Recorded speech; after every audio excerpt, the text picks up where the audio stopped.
هلا حبايب، شلونكم؟ ان شاء الله بخير. راح اسوي انا وياكم اليوم يقطينه، يعني اعمال يدويه من هذا التيشيرت القديم. هنا أنا قصيت الطارف مالته وبديت اسوي بيه. راح اعدله لانه مو عدل.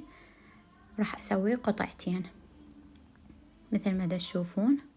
قصيت الاطراف مالته حتى تصير قطعة عدلة.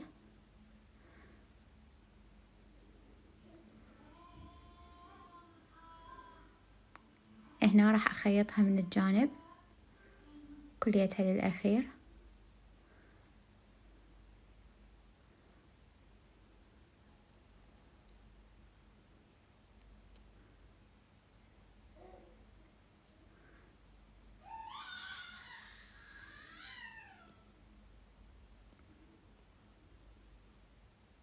هسه ابدي اسدها من جوا، همين اخيطها كلها للاخير حتى كلها يعني تنسد الفتحة، تبقى بس فتحة من فوق.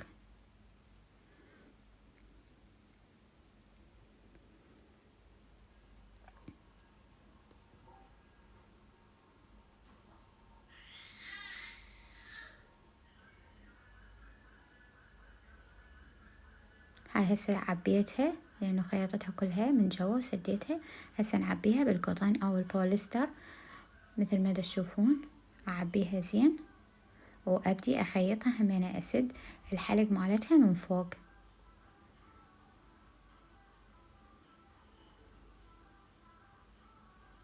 طبعا ما سرعت الفيديو كلش هواية على مود تشوفوه. شوفون الطريقة طريقة حلوة وسهلة ومنظر طبيعي يعني يصير بالبيت، بما انه هسه اجواء الخريف. هاي سديتها وكملتها. هسه بالخيط نفسه شوفوا حددتها على مود تتقرنص تصير على شكل يقطينه. تمام. هسه اجيب هذا الخيط مال الخيش وهمينه اسوي بيه بقية التقرنص. شوفوا منظرها شو راح يصير حلو.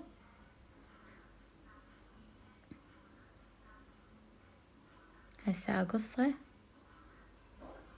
والفه كليته حتى يتعدل.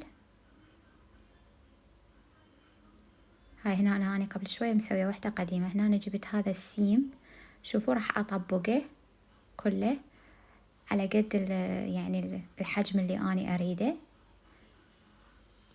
طبقته هنا ولفيته وشوفوا أنا عبرته بهذا الخيط مال الخيش.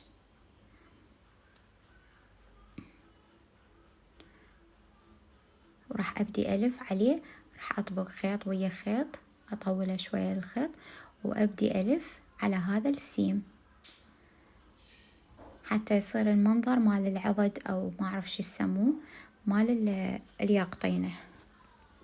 وانتو اي شي عندكم غير هذا سووا بيه، بس انا لقيت بس هذا السيم وراح اسوي بيه. راح الفه كليته للاخير حتى اغطي المنظر مال السيم حتى يصير بمنظر الخيش لون بيجي. هنا انا جبت هذا اللزاق راح الزق بيه الخيط بالنهاية حتى ما ينفتح. هنا انا عبرته من الوسط. شوفوا دا اعبر بيه على مود ما يطلع الخيط. هنا قصيته. هنا أنا راح ألزق الخيط حتى ما هنا أنا طويته للعضد وصار بهذا الشكل. شوفوها صارت كلش حلوة. وانتظروني فيديوهات جديدة. مع السلامة.